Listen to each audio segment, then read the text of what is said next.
Thank you for joining us. Welcome to LumioseStation.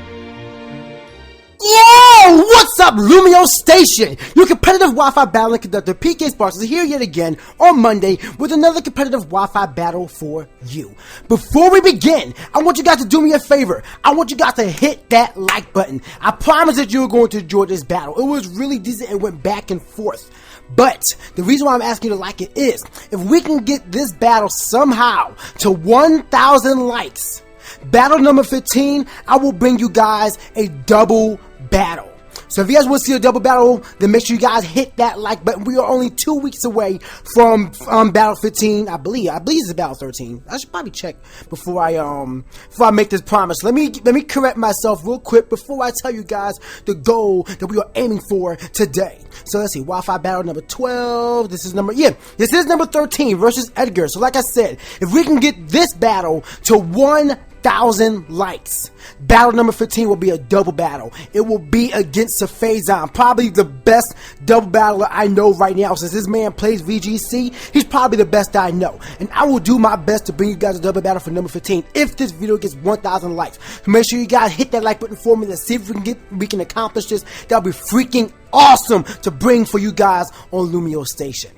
Don't forget to leave a comment in the comment section below. Let me know what Pokemon you want to see featured in upcoming Wi-Fi battles. I have seen a lot, and one of the Pokemon that I have seen is Magnezone, and I have mine right here. Now, I've been given Magnezone before. First of all, you guys hear this music? Banging the ass music. Route 15. Listen to that ish. But anyway, I've been given Magnezones, Modest, Hidden Power Fire, and whatnot. However, I wanted to take advantage of Magnezone's defensive abilities. Now, a lot of people don't make use of it because of his most common weaknesses to both fighting and a times 4 weakness to ground. I understand that, and that's a problem. However, you can remedy that with proper team support, and not to mention giving an air balloon to Magnezone. It really does help. Now, this is my own, I don't want to say custom set, but it's something I've been using. Everyone's been running Modest. I didn't want to run Modest. I wanted to do something different. I wanted to just be a pretty good defensive wall for all the fairies out there. You know, because it laughs at Azumarill. It almost laughs at at Mawile, almost laughs at it. If you gave it Hidden Power Fire, then it would definitely laugh at it. But then again, this charge is still neutral against Mawile, so I mean, why not at that point? Not to mention, you can probably get the paralysis off. And I'm also running Substitute, and the fourth move, it can either be Charge Beam or Toxic. Either one you want. I went for Charge Beam just in case I can get the proper time to set up. But you guys are going to see how it is in this battle. Now, I want to warn you guys, this battle is kind of long. There were 2 Star Wars in this battle. And believe it or not, one of them is not with the Mega Venusaur that you see on Edgar's team. So, just watch. I did my best for this battle. It was tough. It was definitely tough. Took me a while to get back and forth and whatnot. But I figured out, I thought I had a strategy. But the question is, does my opponent's gameplay style break my strategy that I see initially just from looking at his team? Or is his powerful sweepers of a Galvantula and Sharpedo with the Mega Walls of Venusaur, not to mention the unseen Pokemon of Lopunny, which is actually seen a lot more use nowadays, and an Umbreon, enough to just break my strategy and break me down and give Edgar the win? Only one way to find out.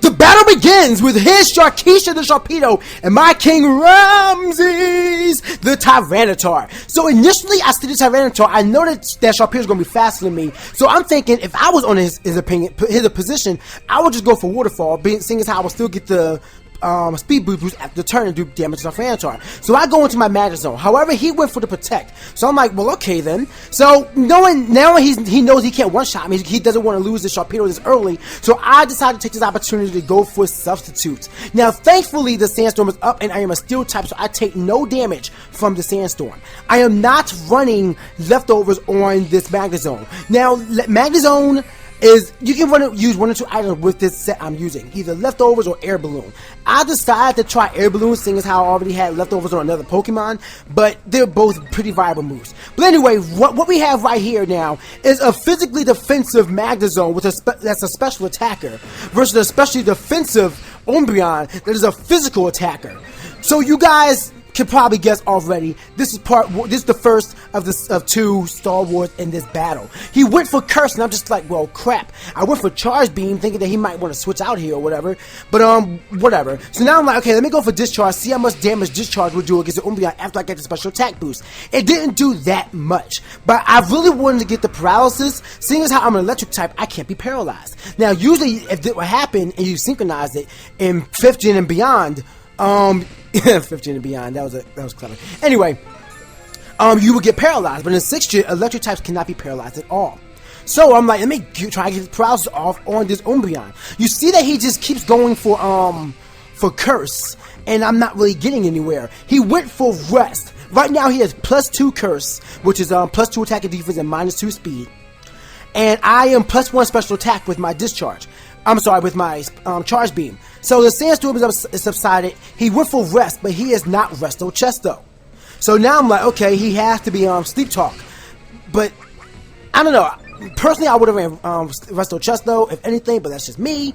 But anyway, he goes for he wastes a turn, he goes for Sleep Talk, and he ended up getting, well, not the move he would like to know, is Rest. So you see his moveset is Sleep Talk, Rest, and Curse. So obviously, I know his final attack is going to be Payback.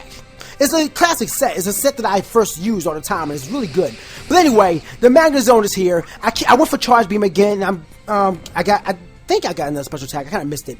But the Discharge is doing pretty good damage. Right now, we're still in the middle of a Star War. It's going to take a while. He went for Sleep Talk again and got Rest. So right now, he is not in a good position with his Sleep Talks, which is weird because only attack is a 25% chance of hitting. So it's like, whatever. But anyway, I decided to go for a Tri-Attack here to see how much damage it does. Yes, I decided to go for Tri-Attack. I'm like, why not, right? Because Azumarill resists, like I said, this is meant to be a fairy check. Azumarill resists, is neutral to Flash Fire, Flash Cannon, as well as Mawile. You don't really see a Florges that often, so I'm like, whatever. So anyway, he wakes up, goes for Rest. I almost knocked out the Umbreon right here, and I'm just like, God darn it. Alright, you know what? I'm fed up. I'm done. I'm tired. Charge Beam for the rest of the way. So right now he went for Rest. Now my thing is, like I said, I'm already defensive. He can't do much to me. I'm behind the substitute still, and I should be able to take this guy out. I got this special attack boost, and I'm like, okay, this is looking pretty good in my favor. I just gotta hope he doesn't get his payback. He goes to Sleep Talk here again. He starts snoring, and he gets the payback. And I'm like, well, poop. I mean, he did try for like, 4 turns trying to get his payback, so I guess he deserved it once. And seeing as how I'm moving first, it's going to be enough to take out my Magnezone. Now, I didn't think he would get lucky enough to do it again, just because I'm like, I was just trying to test my luck. I mean, like, come on, what's the chances of him getting it? It's 1 in 4, actually. 1 in 4. 1 in 8. I'm sorry, 2 in 8, so 1 in 4. I don't know. I don't really know. Who cares? I guess 2 in 8. How many times you get it in 2 turns? But it's the same chance each time. Let's just say 25% chance. But anyway, he got it 2 times in a row. And I'm like, well, dang it. Now I took damage. And you guys can see, it's actually doing just enough to break my substitutes. And now I'm like, I wish I had leftovers on this thing. But anyway, after the 2 special attack boosts, I am able to take out the Umbreon finally. And that is the first of 2 Star Wars done. He goes into his low punny, and I'm like, okay, he's probably going to try and clutch me or something like that. I don't know. But I feel confident. He goes to a Drain Punch, and I'm just like, wait, what? I mean, I know it can get high jump kick, but I'm like, there's a chance of it missing. And if it misses, then he's going to take damage. But Drain Punch, there you go. But the Discharge with +2 special attack will be able to take out the low punny, and that is the 2 Pokemon sweep for Magnezone. Can he go for 3? Not with Sharkeisha on the field. I decided to switch out here. Why? I don't really know why. I kind of forget why. I had this a couple of days ago, so I kind of remember the exact reason why I did that. But I decided to switch out there. But I switched out into the Cofagrigus, thinking that he's probably going to want to go for the knockout immediately. So he's going to attack me with Waterfall or whatever. He'll get hit with the Mummy, and then he loses the speed boost. But he didn't do that, so I'm like, okay, maybe he'll try to attack now, then he got the speed boost. I go for the Will-O-Wisp. He makes the proper switch out into the Milotic, and now the Milotic is just like, it's burned. A burnt Milotic is never a fun Milotic. I mean, Toxic can be effective, Paralysis can be effective for stopping your opponent from using recovery every once in a while. Burn is absolutely the worst status you want on a Milotic. The reason why is because Milotic always has the ability, Marvel Scale. Well, not always in 6th Gen. In 6th Gen, they gave it the chance of having competitive as well. But, I don't know. What do you call it? What do you call that move? Yeah, Marvel Scale is just infinitely better, so always go Marvel Scale on your Milotic. Unless you have some unique set with competitive, which by all means, do what you want to do. But anyway, with this thing having a defense boost, and it's taking a constant damage, not an increasing damage, or not having a chance of doing any moves at all. A constant damage of burn of 12.8%, 12.5% is not doing enough that I would like. I'm just like, he has a defensive boost. I have no attack EVs in this Tyranitar. It is not adamant at all. This is a specially defensive Tyranitar. I don't have a proper switch into this thing. I have nothing to do. I'm just like, what can I do? Let me try to go for a critical hit. And I look at it, even if I got a critical hit, it wouldn't even do that much, and he could just recover it off, as you guys just saw him do in the last turn. He has leftovers, so I believe leftovers is also taking off the majority of the damage that Burn is even doing. So I'm up against the wall right now. Quite literally, I am up against the wall. I don't know what I'm going to do. So what I decided to do here is just go for Crunch. I figured my best chance, Crunch I believe has a 20% chance of getting a defense drop. That's probably my best bet at this point to try and weaken his Milotic. And I'm just going to have to leave Tyranitar in as Death Fighter. I have nothing else to do. I don't know how I'm going to take this thing out. But right now, if I can get lucky and get a whole bunch of defense drops with Crunch, then I can take this Milotic down. But otherwise, I don't have any other switching. I have Charizard, I have Magnezone, which is still out there, but Magnezone is pretty weak. Not to mention, I'm pretty sure it doesn't even outspeed a Milotic, but I could be wrong. It's not looking good for me at all. So I keep going for Crunch. That's pretty much how this part of the battle is going to go. I believe he goes to recover here one more time, just to make sure that he can live one more attack from my Tyranitar and you know, be at full HP, which he does. Like I said, I'm going to constantly just go for Crunch, hoping for either a critical hit or a defense drop or something. I believe I got one, actually. I believe I got one defense drop with Crunch, but I'm not sure. But I'm not getting much at all. I got a critical hit right there, and you guys saw even a critical hit only did it on 25%. And after burn and leftovers, it's pretty much nothing. Especially with this Milotic running recover. Like, what can I do? So he realizes what I'm going to do here. I'm not trying to do anything else. I believe I set up Stealth Rocks, but then again, I probably didn't because I was trying to do so much damage to his Milotic. But anyway, he decides to hit me out with the Scald, and that is Star War 2 of 2 done in this battle. It's time for me to get offensive. I'm going to come in with my powerful, my favorite Mega, a close first to Mega Venusaur, my Iroh the Megazord Y. Freaking love this thing. I even just got myself a Megazord X, but I still find myself going back to Megazord Y. I love this thing. It's a monster. So anyway, like I said, I already know that the Milotic is a problem for me. I knew that the Gargantuan switcher was an option, but I didn't want to take that chance and risk him not switching out and then taking out my my Charizard Y or doing big damage to me. I need to make sure that that Iroh can stay in. So I go for Solar Beam immediately. He does switch out into the Gargantuan that you guys see on the field. I go for the Solar Beam. Thanks to the drops up, it's a one-turn charge, and I hit the Gargantuan with pretty good damage. Now here's my thought process right here. He went for Thunderbolt. I stayed in thinking that, okay, Sun lowers the accuracy of Thunder. Even with Compound Eyes, there's a low chance that he'll hit. Well, a lower chance that he'll hit. So I'm like, okay, if he misses, then I'm good. He went for Thunderbolt, so there was no chance it was going to miss. But because because it's a weaker attack, it wasn't enough to take out my Charizard Y, which has a really good special defense, you know, after Mega Evolves. So I take out the Gargantuan with Air Slash, and that's good for me. So he goes for the Sharpedo. Me predicting him to go for Protect and knowing that he can't outspeed me, I go for Roost. He does go for the Protect, so he's faster than me now, but I'm back up to almost full health. He switches out here, predicting me to go for my switch, which I actually did because I didn't want to lose my Charizard Y because I needed it for this Megazord, for this Megasaur that you guys see on the field right now. So, he made the switch out into Megasaur, I guess predicting the Solar Beam, and now I was expecting Waterfall, so I decided to let my Magnezone die. He goes out into he goes to Mega Evolve into Mega Venusaur. Well, Mega Venusaur, not X or Y, Mega Venusaur. You gotta love the Kanto stars on the field. But anyway, he goes to Hidden Power here, and I'm guessing it's Hidden Power Fire. I've never seen anybody really use Hidden Power on a Megazord, but maybe he's modest. I prefer mine to be bulky because making it bold just makes it so it just lives everything. Not to mention, it's a really great counter to both Mega Mawile and especially Azumarill can't do much and nothing to it. But anyway, I go back out into my Megazord Y, hit the Air Slash, he goes to the Sludge Bomb, and all I'm hoping at this point is that 1 is not enough to kill me, and 2 it doesn't get the poison.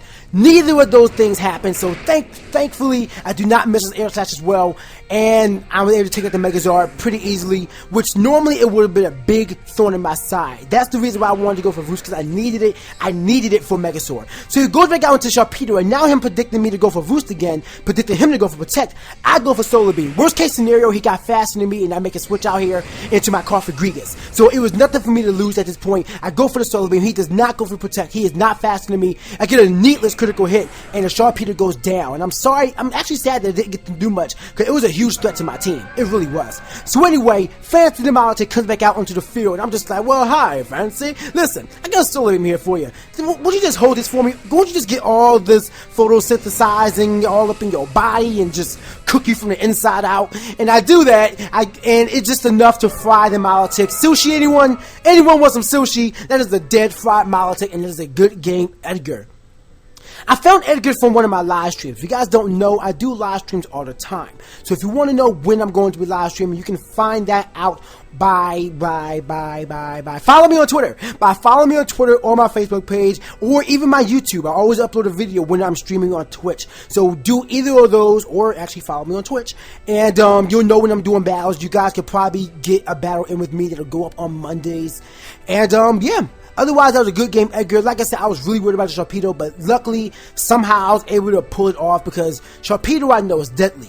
It's really deadly. With Waterfall, Crunch, and Earthquake, there is a really wide array of types it can hit. Not to mention, Crunch and Waterfall is both stab. That's powerful right there. With Speed Boost and a massive attack that could reach 372, Sharpedo is always a monster to be Wrecking Breath. So do not ever take it lightly. You guys saw I didn't. I made a lot of my plays around stopping this Sharpedo, and luckily each play I did was enough to hold off the Sharpedo. Sadly, I didn't even get to use a few of my Pokemon. Cofagrigus saw the light of day once. And Tentacruel and my Thanatos the Hydreigon didn't get to see much of it didn't see battle at all. So I didn't even get to use them, which I was kind of excited for because I love getting a sweeping with Hydreigon. People doubt it because of the times 4 weakness, and it's really stupid that Smogon put it in UU. Smogon sucks, by the way. But it's really stupid that Smogon put it in there because it's times 4 weakness. But yet they let I don't know. I find it really bad. Like, you have a times 4 weakness to rock from Megazord Y and Volcarona, but they're all you. But then again, we all know Smogon has their usage tiers, so it's whatever. But I just don't agree with it. Hydreigon is a monster, and hopefully I can show you guys how monster it is in a future battle. I'm always using it, so there you go. But anyway, I think that's all there is to be said about this battle. I want to thank you all for watching. If you guys enjoyed this video, make sure you guys show it by hitting that like button for me. Like I said, if this battle gets to 1,000 likes, battle number 15 will be a double battle. I might lose it because I'm not proficient. I used to do it, but I've kind of fell off since 4th gen. But, I mean, I got some Phazon around me. He can train me, hook me up. And we'll see what can happen with that. I definitely am a fan of double battles, and I would definitely bring that up for you guys.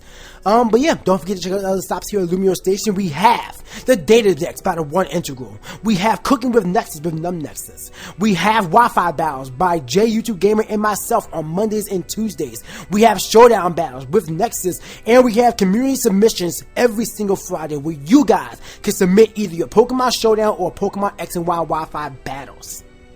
Also, we have the Let's Plays every single day here on LumioseStation and the Prism Podcast every single Saturday. But that's all for my time here today. I want to thank you all for watching one more time. Stay hot, guys, and I'll see you all next time.